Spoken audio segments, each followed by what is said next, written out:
Hello everyone, myself Akash Yadav and I welcome you all in the incredible platform of Akash Sikera। तो चलिए आज हम लोग solve करते हैं सेटोन 2020 का आंसर, तो इसका कोड है का 824 NJ। ठीक, तो चलिए सॉल्व करते हैं। पहला सवाल दिया है का पहले का क दिया है का कोई दर्पण यानी कोई मिरर है जिसके सामने वस्तु को रखने में क्या हो रहा है, उसका प्रतिबिंब उल्टा बन रहा है यानी इन्वर्टेड हो रहा है और आकार में वस्तु के आकार से क्या हो रहा है, छोटा बन रहा है। तो प्रतिबिंब कौन सा होगा, चलिए फिर देखते हैं।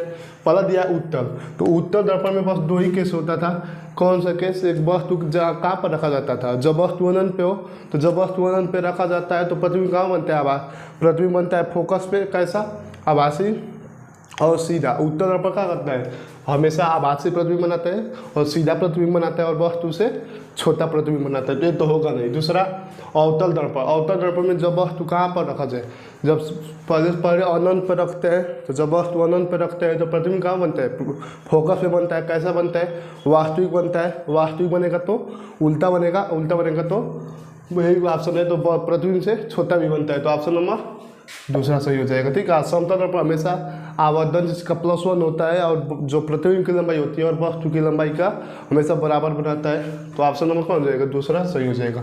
चलिए फिर दूसरा सवाल देखते हैं का एक लेंस है, इसके सामने किसी वस्तु का प्रतिबिंब उसी लेंस से वस्तु की अपेक्षा 3 गुना बनाता है। मतलब वस्तु का मान लो अगर 1 है तो प्रतिबिंब की लंबाई कितनी हो जाती है, 3 गुना बना रहा है। तो बोला है प्रतिबिंब का आवर्धन क्या होगा, तो आवर्धन बराबर एक चीज़ जानते होंगे आप लोग, आवर्धन यम बराबर हमेशा होता है का HI/HO, यानी प्रतिबिंब की लंबाई और वस्तु की लंबाई का अनुपात क्या कहलाता है, आवर्धन कहलाता है। तो बोला है का वस्तु की लंबाई उसका जितना भी होगा उसका 3 गुना बनाता है, तो 3 गुना मतलब क्या हो गया, यही क्या हो जाएगा, इसका आवर्धन हो जाएगा। ऑप्शन नंबर तीसरा। ठीक, अब ग देखते हैं का कोई परिपथ दिया है, बोला है कि बहने वाली विद्युत धारा का क्या है, मात्रक है। कोई विद्युत परिपथ है, उसमें बहने वाली विद्युत धारा का मात्रक, धारा का मात्रक क्या होता है, एम्पियर होता है। आई होप ये वाला ठीक। और बोला है परिवर्तनशील, मतलब कोई चुंबकीय क्षेत्र है जिसको भी बोला जाता है ना, परिवर्तनशील है, उसके कारण किसी चालक में उत्पन्न प्रेरित विद्युत धारा। कोई परिवर्तनशील का है, चुंबकीय क्षेत्र के कारण किसी चालक में उत्पन्न प्रेरित विद्युत धारा की दिशा का आकलन निम्न नियम से, किस नियम से किया जाता है। तो पहले चलते हैं देखते हैं। पहला नियम का पहला ऑप्शन क्या दिया है, दाएं हाथ के अंगूठे का नियम। तो दाएं हाथ के अंगूठे का नियम क्या था, अगर कोई धारावाही चालक में हम अपने अंगूठे को उस दिशा में रखें जिस दिशा में क्या हो रहा है, जिस दिशा में धारा की दिशा हो, तो हमारे जो अंगुलियों की जो कर्व होने की दिशा होगी वो क्या बताएगी, उस क्षेत्र में चुंबकीय क्षेत्र है। ये वाला तो होगा नहीं। दूसरा ओम का नियम, ये तो हो ही नहीं सकता। ओम का नियम क्या था, ओम का नियम क्या था, यदि किसी पदार्थ की क्या हो जाए, या फिर यदि किसी चालक की भौतिक अवस्था क्या हो, अपरिवर्तित रहे, तो चालक में बहने वाली विद्युत धारा विभवांतर के समानुपाती होती है, तो ये भी नहीं होगा। अगला फ्लेमिंग के बाएं हाथ का नियम। तो फ्लेमिंग के बाएं हाथ का नियम क्या था, यानी था यदि इस नियम के अनुसार यदि हम अपने 3 अंगुलियों को या फिर 2 अंगुलियों और एक अंगूठे को परस्पर लंबवत रखें, तो जो MC यानी ये क्या बताएगा, जो ए वाले होगी यानी आना मिडिल फिंगर होगी वो बताएगी करंट की दिशा बताती है, और जो ए होगी यम यानी चुंबकीय क्षेत्र की दिशा बताती है। तो जो हमारा अंगूठा होगा वो उस पर लगने वाले बल की दिशा बताता है, तो ये वाला तो होगा नहीं। इसमें क्या बोला है, एक शब्द बोल दिया क्या, प्रेरित विद्युत धारा की दिशा कौन बताता था, फ्लेमिंग के दाएं हाथ के नियम, और इसी नियम को आगे विद्युत जनित्र बनता है उन सब के बारे में भी है। ठीक, ऑप्शन नंबर ये हो जाएगा। चलिए इतना हो गया। तो अगला जो कंसेप्ट है थोड़ा न्यूमेरिकल वाला पोर्शन है, लिखते भी रहिएगा, फिर अगला हम सॉल्व करने जा रहे थे।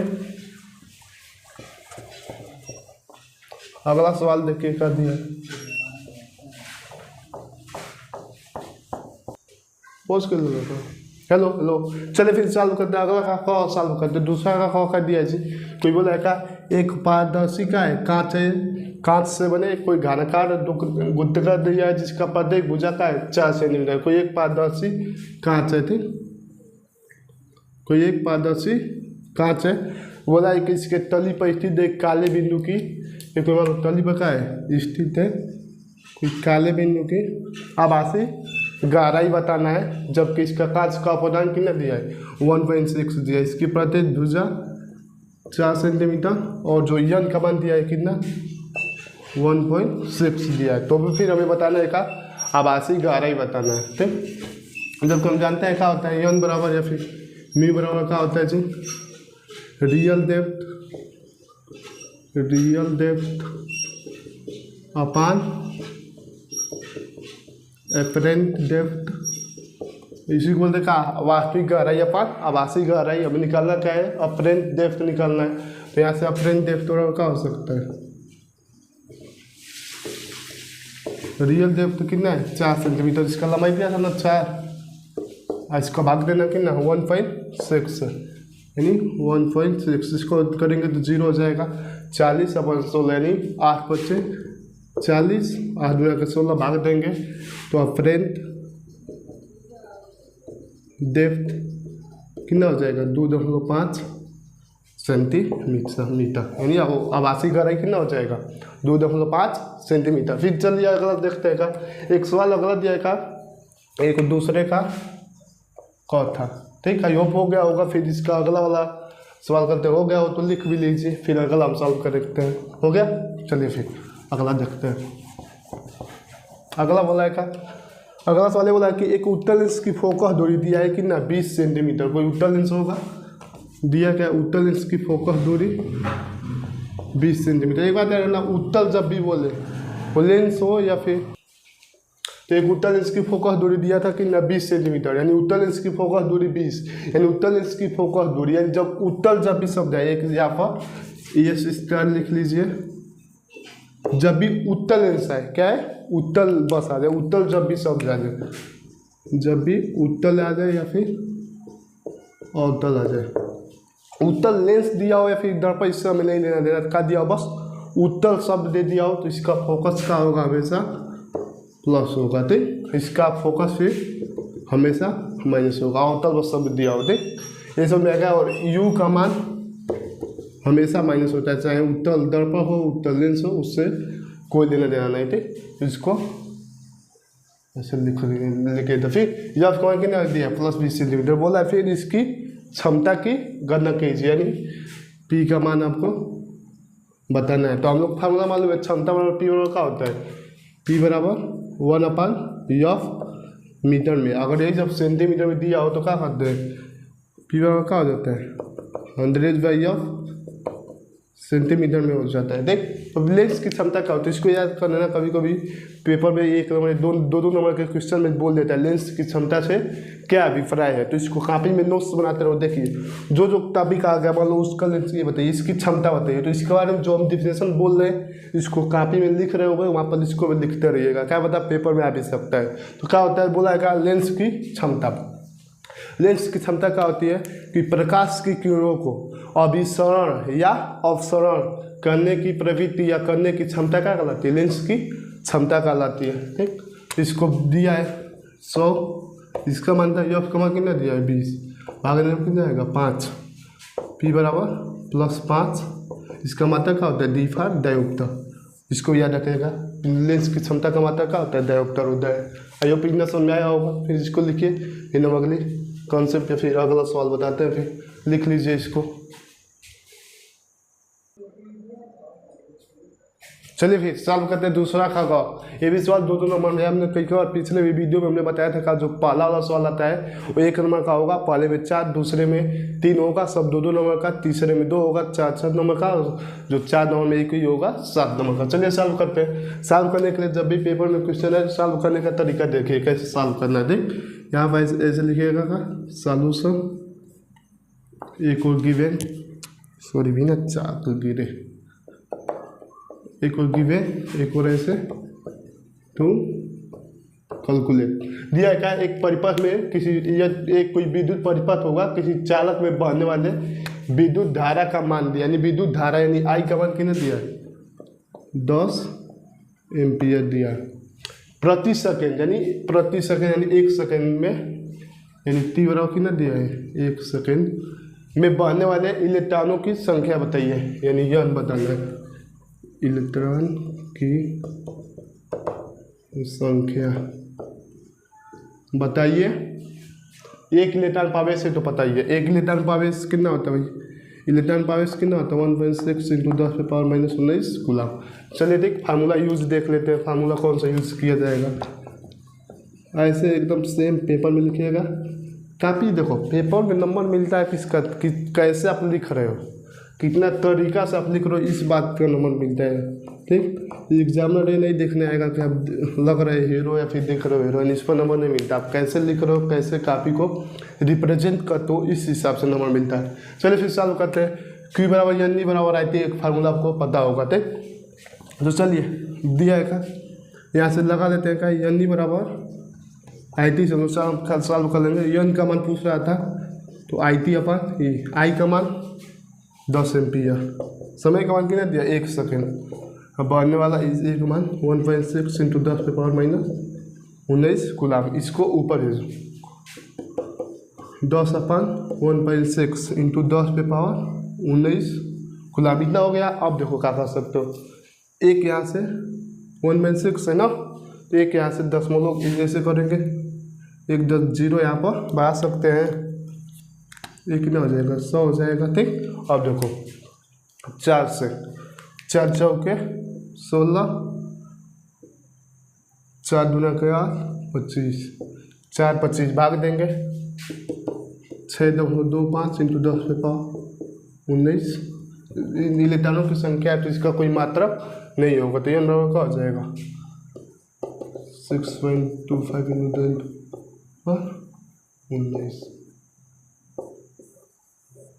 इलेक्ट्रॉन, यानी 1 सेकंड में बनने वाले इलेक्ट्रॉनों की संख्या कितना हो जाएगा 6.25 इंटू 10 पे पावर 19 इलेक्ट्रॉन हो जाएगा। एक बार मिला भी लेते हैं। आई का मान कितना देता 10 एम्पियर, समय पता है, इलेक्ट्रॉन आवेश पता है, ये ऊपर जाएगा इतना 10 अपन 1.6 यहाँ से जाए 0। चलिए फिर सही है। ठीक, अगला सवाल देखते हैं, इसको लिख लीजिए आप लोग, कॉपी में लिखते हुए रहिएगा। चलिए फिर सॉल्व करते हैं। तीसरा का वाला सवाल आंसर 2020 में 4 नंबर में आया हुआ है। इनफैक्ट ये सवाल एनसीईआरटी का है, एग्जाम्पल नंबर 10.1 आप लोग बुक में देखिएगा। एग्जाम्पल देखिए, एग्जाम में जो भी पेपर आएगा एनसीईआरटी से बाहर एक लाइन भी आने वाला नहीं है। ठीक, एनसीईआरटी आप ग्रिप पर रखिए, पेपर पूरा का पूरा हो जाएगा। चलिए फिर सॉल्व करते हैं। बोला का कोई एक ऑटोमोबाइल है जिसमें पीछे से आने वाले अन्य वाहन को देखने के लिए इतना मीटर त्रिज्या वाला एक उत्तल दर्पण लगा है। पहले जब भी पेपर में सवाल आए न्यूमेरिकल वाला पोर्शन, एक को लिखिए क्या गिवन, दूसरे वो टू कैलकुलेट, फिर एक को गिवन, एक को मतलब दिया क्या है, एक को निकालना क्या है, यहाँ पर फार्मूला यूज। चलिए फिर देखते हैं क्या पहले क्या दिया, एक उत्तल दर्पण लगा है। ठीक, जब भी सवाल आए ऐसे मत कीजिएगा कि एक बार यहाँ से लेकर पूरा पढ़ लिया, ऐसे नहीं। हिंदी के जैसे कभी भी सवाल है हिंदी जैसे पढ़ दो, ऐसे नहीं पढ़ना चाहिए, लाइन से। जैसे मैं बोला कोई ऑटोमोबाइल है, पीछे से आने वाले किसी अन्य वाहन को देखने के लिए इतना मीटर त्रिज्या वाला का है एक उत्तल दर्पण लगा है। यानी इस लाइन, एक ही लाइन से क्या इन्फॉर्मेशन मिला, पहला कहीं ना कहीं उसमें क्या होगा, कुछ उत्तल दर्पण लगा है और उसकी त्रिज्या यानी मीटर, उसकी त्रिज्या कितना दिया है 6 मीटर, यानी आर का मान कितना दिया है 6 मीटर का। हमेशा कई बार पता होगा, अभी इसके पहले भी बताए थे, एक बार और बता दे रहे हैं। इसको लिख लीजिए, एस स्टार करके लिख लीजिए। जब भी बात आएगी किसकी, उत्तल की, एक होती है उत्तल की बात है, इसकी फोकस उत्तल दर्पण हो या फिर उत्तल लेंस हो, उससे लेना देना नहीं है, बस उत्तल शब्द आ जाए इसका मतलब इसका फोकस पॉजिटिव होगा। अगर फोकस पॉजिटिव, इसका मतलब क्या होगा, इसका आर भी क्या होगा, हमेशा पॉजिटिव होगा। इसमें नेगेटिव, इसका आर भी क्या हो जाएगा, नेगेटिव हो जाएगा। यह क्या हो जाएगा फिर यहाँ पर पॉजिटिव। अब बोलेगा किसी समय एक वाहन दर्पण से इतना मीटर दूरी पर, यानी कोई क्या है, एक वाहन यहाँ पर ऑटोमोबाइल लगा हुआ है, इसको कोई देखने के लिए यूज हो रहा है, जो पीछे वाला है इतना दूरी पर, यानी यू का मान 6 मीटर। यू क्या होता है, मीटर में दिया है, ये भी मीटर में है, सुन। यू का मान हमेशा कभी भी यू हमेशा माइनस ही होता है, उत्तल हो या दर्पण हो उससे कोई लेना देना नहीं है, यू का मान माइनस होता है। क्या मतलब कोई को मन में आता होगा यू कभी प्लस नहीं हो सकता है, लेकिन 10वीं के सदस्य में नहीं हो सकता। जब आप इंटर के जाएंगे तो वहाँ पर एक ही साथ 2-3 परिवर्तन होगा, यानी जो पहले के लिए जो इमेज बनेगा वो दूसरे के क्या हो जाता है, वस्तु का काम करने लगता है, तो वहाँ पर यू भी प्लस होने लगता है, यू पे माइनस हो गया। अब दूरी पाए उस समय दर्पण से दिखने वाले उसके प्रतिबिंब की स्थिति बताना, मतलब प्रतिबिंब कहाँ पर बना है और प्रतिबिंब का आकार बताना है, यानी यम का मान बोल सकते हो प्रतिबिंब कितना लंबाई बना है, यानी यम बोल सकते हो। मतलब प्रतिबिंब का आकार मतलब कितने गुना बना हुआ है, आवर्धन बोलना निकालने के लिए घुमा फिरा कर। चलिए फिर फार्मूला यूज, आई होप आपको पता भी होगा। Formula use, formula mirror formula क्या होता है? मिरर फार्मूला 1/f बराबर, बोलो एक ही स्वर में, 1/v + 1/u। अगर ये लेंस होता तो यहाँ पर माइनस आ जाता, फिर ये वाला काम हो गया। अब सॉल्व करना, अब जो हो ही जाएगा, इसके आगे सब कैलकुलेशन है। तो ध्यान दीजिए 1/f बराबर 1/v, हमें f निकालना है, f यहाँ पर है नहीं, वी नो दैट f बराबर क्या होता है r/2, r का मान 6/2 यानी 3 मीटर आ गए थे। अब चलिए सॉल्व करते हैं। 1/f बराबर 1/v + 1/u, यहाँ से 1/f बराबर 1/v + 1/u, ठीक। तो अब चलिए 1/f का मान कैसे बताएं? ऐसे भी सॉल्व करते तो एक और तरीका होता है 1/v को, चलिए उसी तरीके से बता दे रहे हैं। 1/v क्या करोगे, यहाँ पर लाओ, ठीक, 1/u - 1/f, f को इधर लाए, फिर यहाँ पे एलसीएम ले लेते हैं। u f का, इसमें u f, यहाँ पे u है तो f नहीं है, f माइनस f है तो u नहीं है। ये किसका मान है? 1/v का, यहाँ से v बराबर का लिख सकते हैं u f f - u। चलिए यहाँ सॉल्व करते हैं इसके आगे, नहीं v बराबर का लिखे है u f f - u, v बराबर u f f - u। आप लोग चाहे तो इसको भी याद रख सकते हैं का, जब मिरर केस में जब सीधे प्रतिबिंब निकालना हो तो फिलहाल उससे भी सॉल्व हो सकता है। चलिए फिर u का मान v बराबर, हमेशा याद रखना जब भी मिरर फार्मूला है, फिर जब भी हम प्रकाश पढ़ेंगे जो भी फार्मूला यूज होता है किसके साथ यूज होता है, उसके साइन के साथ यूज होता है। u का मान -6, f का मान +3, f का मान अभी +3 लिखे थे, -6 लिखे थे, 6 कितना हो जाएगा 18, माइनस प्लस माइनस 3 हो जाएगा, माइनस माइनस प्लस, तो 3 और 6 9 हो जाएगा, यानी v कितना हो जाएगा 9 दूना 18 -2 मीटर। लास्ट में चिन्ह मत लगाना, मत भूलिएगा, v बराबर -2 हो गया। उसके बाद बोला आकार बताना है, मतलब कितना गुना बना होगा, तो आवर्धन निकाल लेते हैं। वी नो दैट आवर्धन नियम बराबर क्या होता है v/u -v/u, ठीक। यानी जो फार्मूला इसमें माइनस होगा वही यहाँ पर प्लस है, यहाँ पर माइनस। आगे चलते हैं -v/u, तो -v/u, तो यम बराबर -v का मान -2, u का मान -6, माइनस माइनस आपस में कैंसिल हो जाएगा, तो माइनस बचेगा का यम बराबर -1/3। यानी जो प्रतिबिंब बना होगा वस्तु से कितना 1/3 गुना बना होगा। आई होप हो भी गया होगा, लिख भी लिए होंगे, तो लिख लीजिए, फिर हम अगला सवाल सॉल्व कर देंगे। चलिए फिर सॉल्व करते हैं। का तीसरा का कम में 8वां वाला सॉल्व करते हैं। सवाल कर दिया जी, बोला का पहले तो लिख लिए थे, एक का गिवन, एक को निकालना क्या है, गिवन टू कैलकुलेट। चलिए फिर बोला का किसी को क्या हुआ है, निकट दृष्टि दोष हुआ है। मतलब पहले से एक बार सुनिए, निकट दृष्टि दोष होता क्या है, ये भी पेपर में आ सकता है। निकट दृष्टि दोष क्या है, तो निकट दृष्टि दोष कल भी बताया, एक क्लास में भी बताया शायद, ऐसा दृष्टि दोष जिसमें क्या निकट की वस्तुएं दिखाई दे और दूर की वस्तुएं ना दिखाई दे, उसको क्या बोलते हैं निकट दृष्टि दोष। यानी दो दोष हुआ होता है वही दिखाई देता है, ठीक। अगर नहीं होता दूर दृष्टि दोष तो दूर की वस्तुएं दिखाई देंगी और पास की वस्तुएं नहीं दिखाई देंगी। उसको हुआ है एक व्यक्ति क्या कर रहा है, अधिक से अधिक 10 मीटर की दूरी तक ही देख सकता है। इसमें जो भी दिया होता है पहले v का मान दिया होता है, ठीक। जो u हमेशा -∞ लिया जाता है। कैसे, वस्तु को रखा होगा मान लो बहुत दूर तक, लेकिन देख कर रख सकता है 10 मीटर की दूरी तक ही, तो v कितना हो जाएगा -10। और बोला है क्या, तो कि देख सकता है, बोला क्या सही दृष्टि के लिए क्या बोला है, लेंस की प्रकृति बताइए। मतलब कौन सा लेंस हम लोग लगाएंगे तो उसका क्या हो जाएगा, जो बीमारी हुआ है उसको क्या हो जाएगा, सही हो जाएगा। फिर इसका फोकस दूरी भी बता देना है, और बोला इसका पावर भी बता दो। चलिए ठीक, चालू करते हैं। फिर बोला ये मालूम है, तो मैं फोकस निकालते हैं। पहले तो लेंस की प्रकृति क्या होगी, लेंस की प्रकृति क्या होगी, इसके लिए ध्यान रखना। बीमारी कौन सा है, निकट दृष्टि दोष। जब भी बीमारी में आए मान लो, और तीनों का एक ही साथ, यहाँ पर भी एक ये स्टार लिख लीजिएगा, निकट दृष्टि दोष दिया। अगर जो बीमारी होगी उसका निवारण मान लो कैसे करेंगे, उसके लिए निवारण दोष और बीमारी दो अक्षर का, मतलब मान लो निकट है, निकट, ठीक। निकट दृष्टि दोष में कितना हो गया, 3 अक्षर है, तो जो कौन सा लेंस लगेगा, 4 वाला। 4 वाला कौन है, अवतल। बीमारी कितने वाला है, 3 वाला है, तो जो इसका निवारण किस लेंस से होगा, अवतल लेंस। अगर मान लो ये होता है दूर दृष्टि दोष, दूर दृष्टि दोष में कितना अक्षर है, 2 अक्षर है, इसका निवारण किससे होगा, उत्तल लेंस।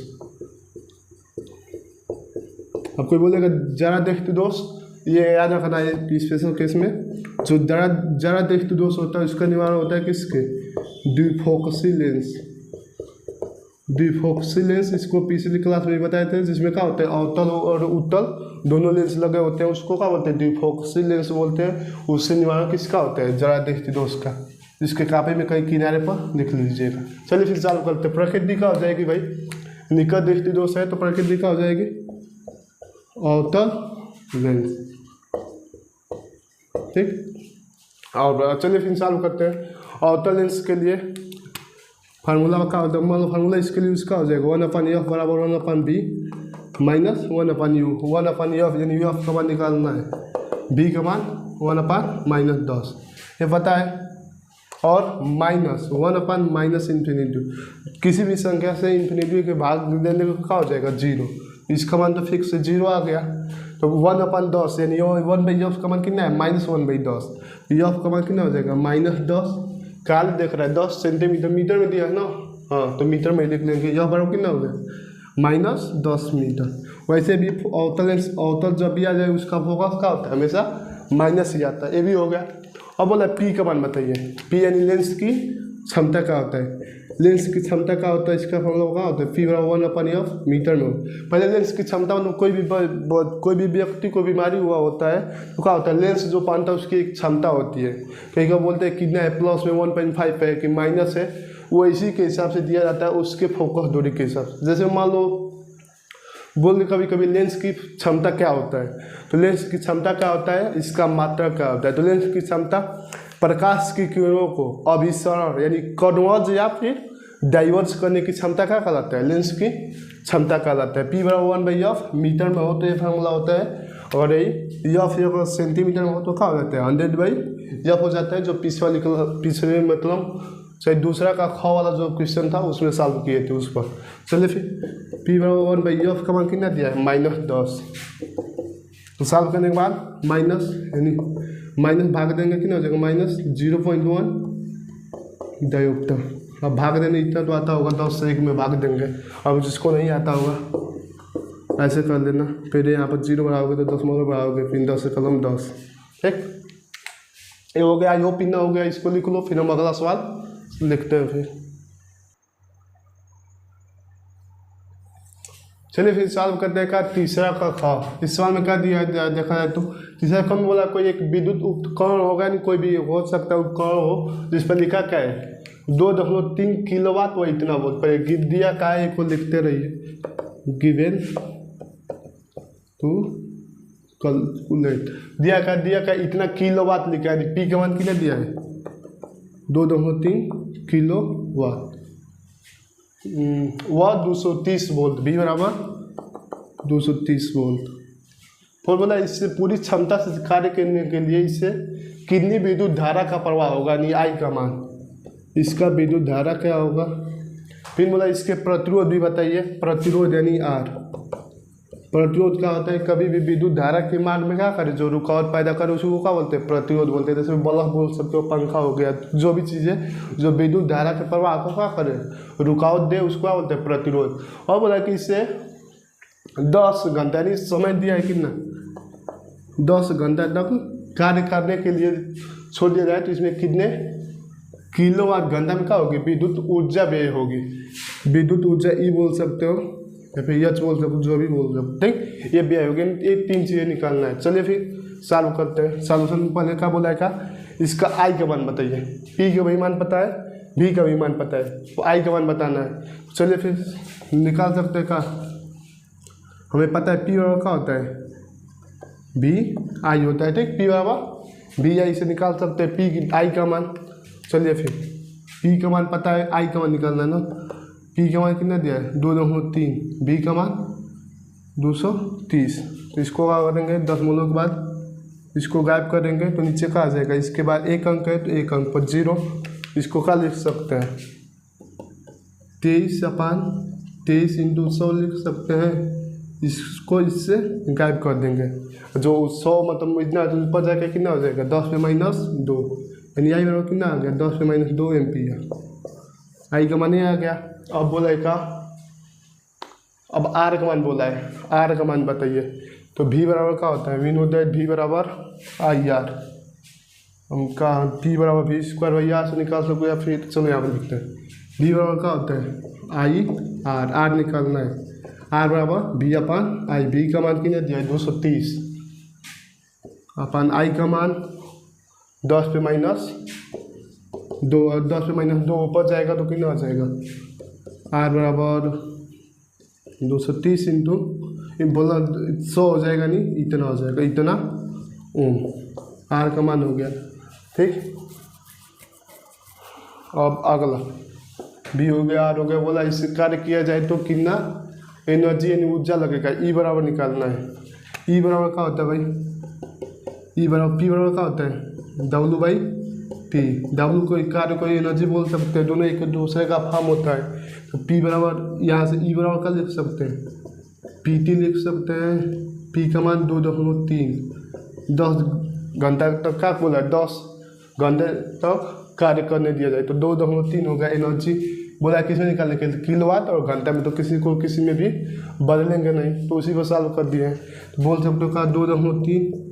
पहले देखिए इसमें जो भी हमने सॉल्व किया किलोवाट में था, इसको बोल्ट में था। एक सेकेंड यहाँ पर क्या था किलोवाट में था और ये बोल्ट में था, तो सबको इस मात्रक में लेकर आते हैं। एक सेकेंड यहाँ पर एक गलती हुआ का किलोवाट है तो इसको भी पहले वाट में लेकर आते हैं।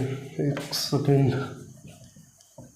कहीं को ऐसे आ रहा है, चलो फिर देखते हैं क्या हमने गलती क्या था। पी बराबर कितना था 2.3 किलोवाट।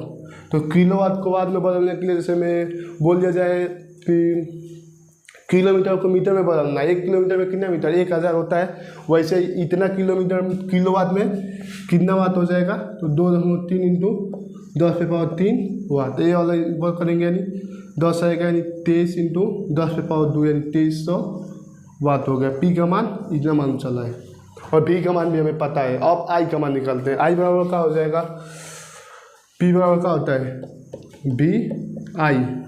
तो यहाँ से आई बराबर का निकाल सकते हैं P/B। पी का मान कितना दिया है 2300 वाट अपन 23 इन्हें दिया है ना। पी बराबर कितना दिया है 2300 वाट और बी का मान 230। 0 से 0 कैंसिल कर देंगे, 1 0 से 1 0 कैंसिल, 23 जहाँ में 230 यानी आई बराबर 10 एम्पियर। ठीक, अब देखो अब आगे करते हैं।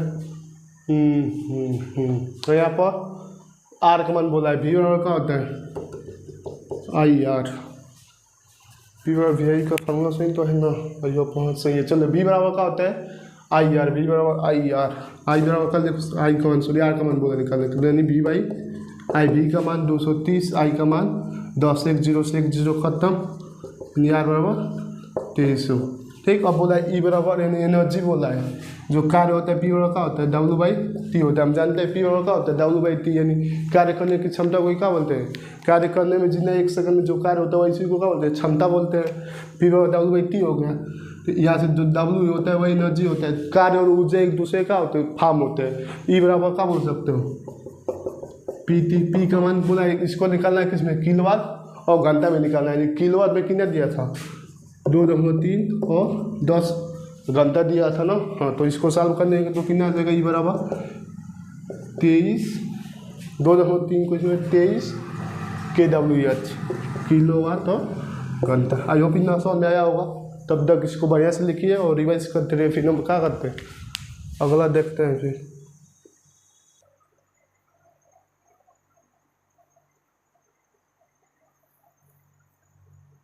यार ये जो सही चल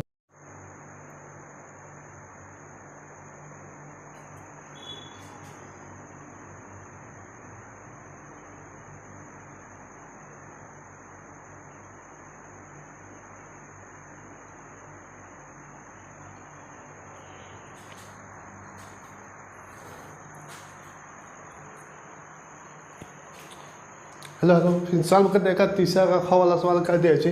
बोला कहा कि कोई लोहे का सॉल्यूशन पहले देखते हैं, सॉल्व करते हैं इसको। बोला कहा लोहे के तार की लंबाई L1 और इसका एरिया है उन्होंने लोहे की कोई वायर है जिसका लंबाई दिया है L1 और एरिया दिया है कितना A1। वह प्रतिरोध इसका पता है R बराबर 5 ओम, R1 मान लेते हैं, ठीक। और बोला यदि इसका तापक्रम बिना बदले इसकी लंबाई को दूना किया जा रहा है, यानी यहाँ से ऐसे बनाने में इसकी लंबाई दूना किया जा रहा है, यानी इसको कितना किया जा रहा है 2L1।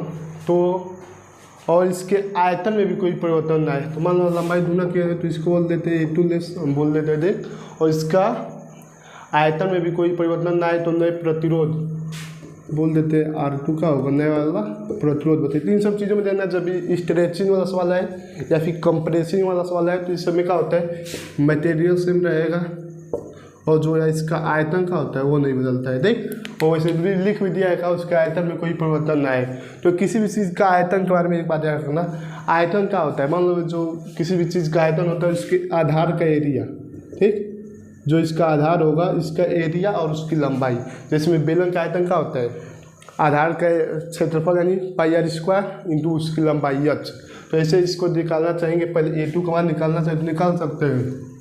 कैसे निकालेंगे, जैसे हम पता है रो क्या होता है सेम होता है, आयतन सेम होता है। आयतन बराबर मान लो इसको अगर बोल दें A1 L1 ये बराबर है किसके A2 2L2, आयतन सेम है तो होगा, दोनों लिख सकते हो। A1 L1 और 2L1 लिखोगे। अब देखो यहाँ से क्या बोल सकते हो A1 L1 से L1 कैंसिल तो A2 बराबर क्या हो सकता है A1/2 ये हो गया।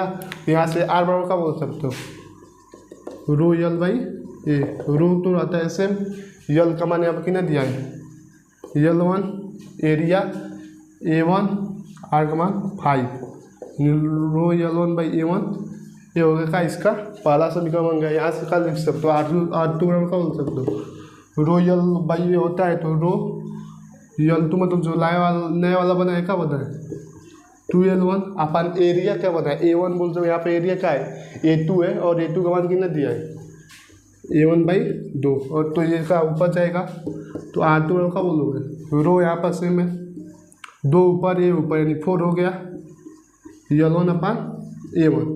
यहाँ से एक बार बताओ जो रो L1/A1 है यहाँ भी क्या है रो L1/A1 ये इक्वेशन 1 है। तो from equation first row L1/A1 का मान कितना है 5, तो R2 का लिख सकते हो 4 × 5 यानी 20 ओम। तो नया वाला प्रतिरोध बोला था कितना होगा तो 20 ओम होगा। यो पिछला समझ में आया होगा, लिख लीजिए। फिर एक बार बताए जो अगला वाला सवाल दिया है इसी का आंसर का सवाल नंबर 4 और 7 नंबर का सवाल है, उस सब केस में बताएं जब भी ऐसा कोई सवाल आएगा तब उसको कैसे सॉल्व कराएंगे। विद्युत मोटर दिया है कई कम में और विद्युत जनित्र दे रहा है, इन सब का एक सेपरेट नया वीडियो बना देंगे, उसमें सबको एक ही वीडियो में क्लियर हो जाएगा, ठीक। और एक बात बता दे रहे हैं जब भी अब मौसम एकदम अंतिम समय चल रहा है यानी आप लोग का पेपर 6 है 8 अप्रैल को है, इन दोनों में फिक्स नहीं लेकिन इसी दोनों में किसी को है, ठीक। हमें फिक्स नहीं है 6 अप्रैल को है या फिर 8 अप्रैल को, आप लोगों को पता होगा कमेंट में डाल दीजिएगा कब है, ठीक। तो याद रखिए पेपर में अब समय गिना चुना बचा है कि ना 15 दिन 15 या 16 दिन। तो इस समय पेपर में एकदम एग्जाम टाइम चल रहा है तो बार बार बोला जाए manage your life and do study, पढ़ाई कीजिए जितना हो सके उतना, बस इस समय 2 ही काम, बस हमें पढ़ाई करना है और इस समय सोशल मीडिया फ्रेंड रिलेटिव इन सब से थोड़ा दूरी बनाकर रखिए और जितना ज़्यादा समय हो सके अपने पढ़ाई को दीजिए। मिलते हैं अगले वीडियो में, सो मेक श्योर कीजिए और पढ़ाई करते रहिए। तब तक के लिए ओके बाय बाय।